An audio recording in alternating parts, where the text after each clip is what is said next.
Today I'm going to be showing you several top tips to make your playthrough easier. Now, I'm doing this on hard, video is for on hard, but you can make any playthrough, any difficulty easier using these strategies.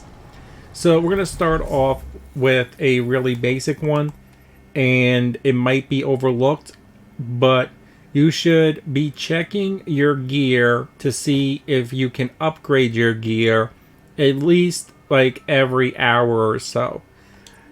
Sometimes you can get a very huge upgrade, and that will allow you to take out enemies a lot faster or take more damage.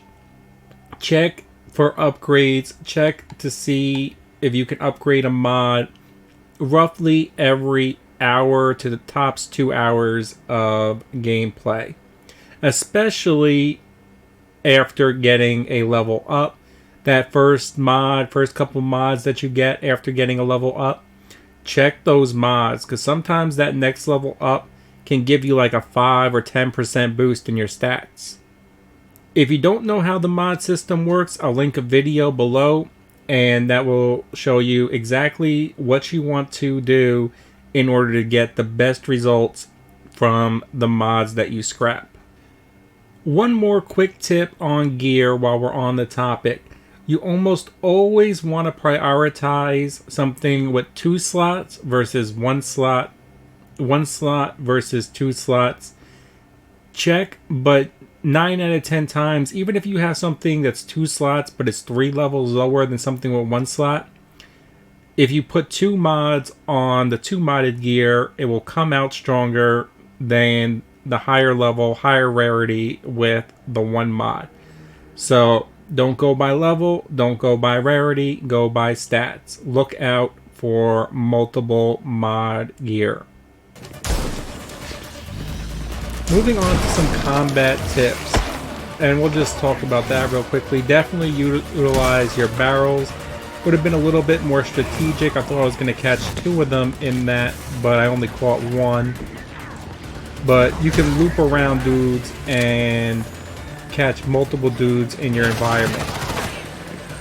Next, prioritize evades over dealing damage.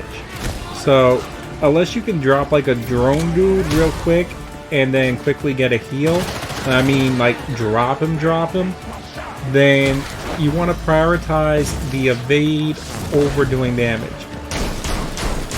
Every hit on hard is roughly going to cause you to use a med pack.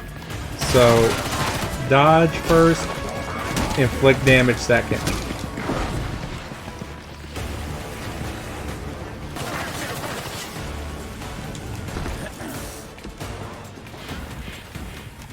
Don't be afraid to leave combat once in a while just to use a quick smoke bomb and reset the board. I easily could have got an ambush right there or taken out another couple of stealth targets. I didn't, just because I'm trying to move the video a little quickly. But yes, use your smoke bombs. You get a lot of smoke bombs, so you can use like 1 or 2 in a fight to quickly get another couple of ambush kills. Next we have know the difference between stealth and ambush attacks. So your silent takedown are for all your single enemies. What you want to do is you want to take out as many single enemies as you safely can without alerting the group. Once that is done and you have no more single enemies, we got one more right here. Let's drop him real quick. Because the silent takedown does take a long time. Now I might even alert this dude. There we go. Now when you have no more single targets, you're going to use your ambush attack. Your ambush attack is a lot quicker, and you can use it without actually taking damage most times, or take very minimal damage and get a free kill. So, well, almost free kill if you take some damage. Next we have dealing with big dudes. Chick is probably one of the worst ones, so this is great that we have her. We don't want to prioritize her. The drone is another story. The drone dude we'll get into in a moment, but the drone dude also isn't a big dude, it's more of a specialized enemy. Oh, so close. If you can do a... Wow, she called me with a grab. I've never even seen her do the grab before. But that's okay. So, you do need to keep an eye out or kind of know the location. For the most part with the big dudes, you can just spam dodge back when you know they're going to do a power move. We still want to focus on every little dude, but when we can inflict heavy damage, we don't have to use our momentums on the little dudes. We can use our momentum during the engagements, taking out the little dudes on the big dudes to wound them a little bit more. But we want that 1v1. Now, strategy hasn't changed on the 1v1. We're going to do the same thing. We're going to hit them with our most powerful attacks at the same time keeping max distance. So if you got a close-up power attacks, I don't know the power attacks for all the characters, but if you got one that's really powerful close up, use that immediately after the dodge and then put some distance between you. Because it is so easy to dodge these dudes at range if you have a little bit of distance between you, and it's immensely hard if you're up close. Definitely use your momentum attacks because they do have high health pools. When they're doing an engagement, doing an attack, don't try to attack ever. It's never a good idea. Always bait them, hit them with your most powerful attack, and then back up and do whatever attacks you can do while putting in some distance while you wait on the next attack to gain that advantage again. Our next tip applies to any character that has a timing attack. So the tutorial will tell you you're supposed to time your timing attack with right before you hit an enemy. That's not actually accurate. Timing attacks, you can just learn the timing. So once you know that timing, then you can use your power moves whenever you want. So learn that timing, because you don't want to be in an engagement with 10 enemies and looking to try to strike right before the bullet lands. No. All instinct, all muscle memory. You just gotta know that timing and then do that timing and more look for evades. So learn the timing of your timing attacks for your character. Okay, this is another basic tip, but unlock fast travels. As soon as you have the ability to start unlocking fast travels, unlock them all. It's going to make the rest of your game so much easier. And by that, I mean it's going to save you so much time. If you go around, unlock all the fast travels, then when you have objectives to do, then when you want to go to a location, and if I had this fast travel right here and I wanted to do this one, if I needed to do this one, I could save like a good minute to 90 seconds just by having that unlocked. And that's going to happen constantly throughout the game. So when you have the ability to unlock fast travels, start unlocking them. Next tip is for characters like Red Dawn. Don't underestimate your melee. For melee characters, don't underestimate your pistol. Like with Red Dawn, a lot of times using a quick heavy strike on your melee is incredibly useful. Using your guns on a more melee character when it's safer to put in range damage, and you can inflict a moderate amount of range damage without taking any damage versus going melee and most likely definitely getting hit. Just to show you, like I said, always look for snipers first. Snipers are your first priority. They're easy to kill, and they're highly annoying to deal with during engagements, because when you're dodging around, a lot of times they'll have the line on your back and you won't see it. So if you're in an engagement and you don't notice the snipers, hold grapple, use your smoke bomb, and go kill the snipers. So when you have several enemies chasing you, try to utilize barrels, try to utilize corners, utilize your smoke grenades. Smoke grenades will give you the chance to reset the board, and it will let everybody split up. Once they split up, then you can prioritize more characters that might be able to be stealth attacked. But let's get right back up into the craziness of this.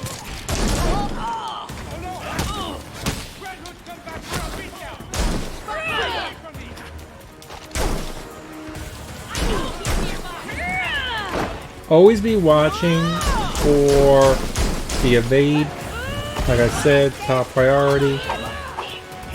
We're gonna try to get to this one tip right here, which is utilizing corners. Whether it be for power melee attacks, ranged attacks, hitting them with the next barrage. Also, if you have anything that does line damage, it's really great to create that line for yourself. If you have a power attack that's close range, you can catch the first enemy at the corner.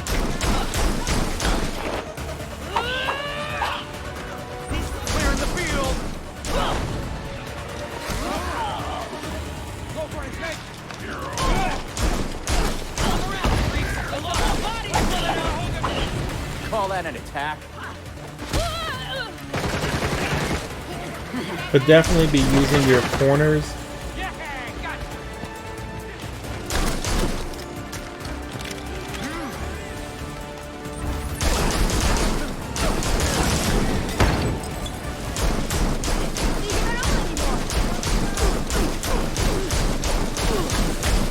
Another thing is when you have multiple dudes with guns, if you go back and forth between the targets, then you can stun them.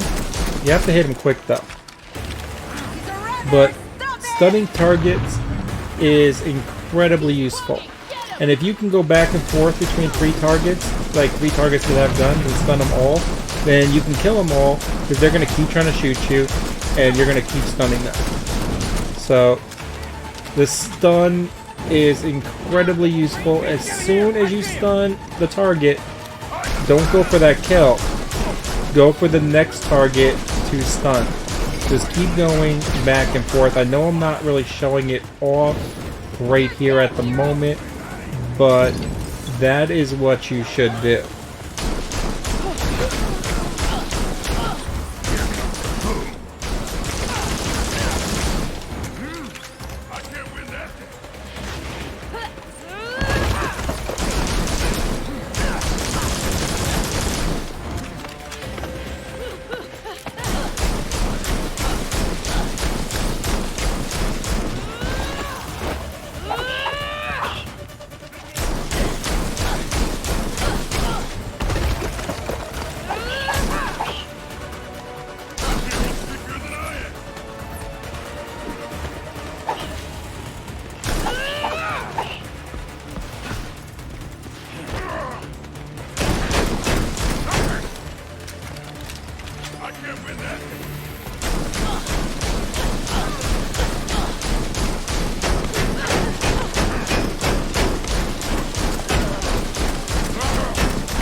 So even when shield dudes have their shield up, you can still shoot them in the head. And I don't know about every character, but like Red Dawn sometimes can just do this and completely stun and push them back so hard. So while you're waiting on them to attack, definitely be shooting them in the head. Next, we have an exploit you can use to not lose any crafting material when you die. Now, I don't know about low level difficulties, but if you're playing on hard, you lose a lot of materials when you die. Nice chunk out of all your higher end, which are actually hard to acquire. So, I have died in this game like 6 or 7 times, but I did realize on my third death that if I just paused the game when I went down, then I could not lose the crafting materials. So you got 5 seconds on a respawn timer, but it takes like 2 seconds before you even get to that respawn timer. So you got 7 seconds to pause the game. No reason you can't pause the game. So when you go down, pause the game, return to main menu, continue game. You're basically going to start right where you left off. If you're in the middle of an engagement, it's just going to start you right there. If you're in a main mission, it's just going to start you off at your most recent checkpoint. Not losing much progress. You are going to spawn in with the same amount of health packs as you had when you went down, but you're also going to spawn in with having basically no life. So you're going to have to use a health kit if you're still holding. And if you're not holding any at that point in time, then you either continue the mission, cancel the mission, or go back to the Belfry and get more health kits. Simple as that. Never lose any crafting material. So once more, I'm going to show you a battle right here where we have a lot of enemies just so you can see real live gameplay. Now, I haven't killed anybody. We're just going to wing this, and you can see some strategies implemented in live. And we do have the drone dudes. That's perfect. And there's one right there. You want to use that drone as a bomb. Try to get the drone to... Oh, that is some bullshit. Get this drone over here. Do not get him to the enemies. But he is a great bomb to use. Running in on one enemy and getting a quick heavy attack to push the advantage on one enemy is very useful. Now we have the drone dude. So when you have the drone dude, you basically gotta prioritize the drone dude. And you're just running around the board, avoiding AoE attacks and doing heavy melee attacks and maybe a couple other quick attacks on him. Or if you have a quick power move you can use. But drone dude, at the moment in my game, I have not found a harder enemy in the game. He must die. And why must he die? Because of his drones. His drones just keep respawning and it takes so long to kill them. If you're not killing the drone dude, you're fucked. Yeah, you can spend half an hour and leave him for last. But no, it's not what you want to do. Use every trap possible. Whenever you can do heavy damage on him, take that damage. Take that opportunity. If it takes you a health kit or two to kill him, it is well worth it. If you try to just sit out in the open, his drones are just going to annihilate you. So you can do a hit or two on somebody else while you're going around, but you always want to be looking for the opportunity to take out that drone dude.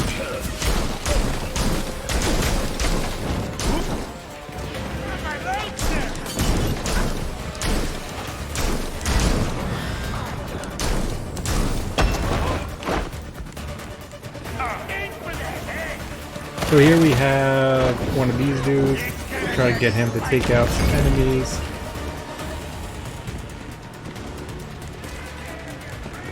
Use the wall a little bit. Down and out.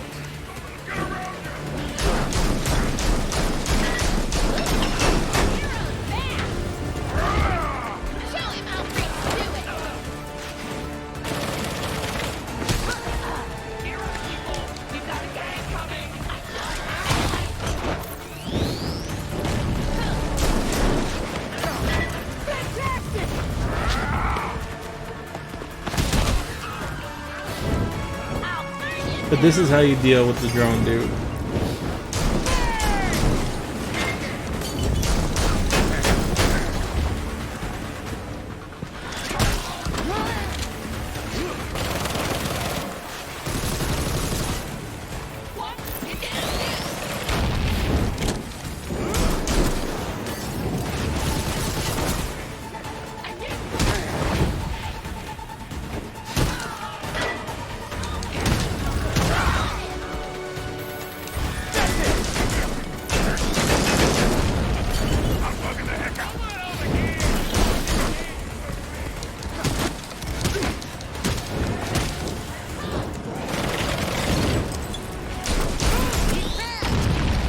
Once he's down, the drones automatically disappear and you get a health kit off of it. So even if it takes you 1 to 2 health kits to get rid of him, get rid of him first. Once you get rid of him, the rest of the battle becomes so much easier. Do whatever damage you can quick on another enemy or group of enemies when that opportunity presents itself. Oh, you should probably heal before you pick up a med kit when you have max health too. That is another little basic no-brainer tip, which I just failed to utilize. Now, I am not out of smoke bombs, but what if you run out of smoke bombs? And you are low on health kits. Okay. So in a lot of situations, you can simply double, triple grapple up, especially when you're not on a timed objective. And once you get out of sight, all you have to do is wait about 30 seconds or less, and they will lose interest. You must be completely out of sight by a good couple feet, or they will still know where you are. So this is an easy way to gain the advantage again if you do happen to run out of smoke bombs and you do need to clutch the battle. I'm going to end this video because it's already at 20 plus minutes, but that is more than 10 top tips to help you with your playthrough. Utilizing them will make your gameplay easier. Do you have a top tip that I didn't mention? Share in the comments. I hope that helps.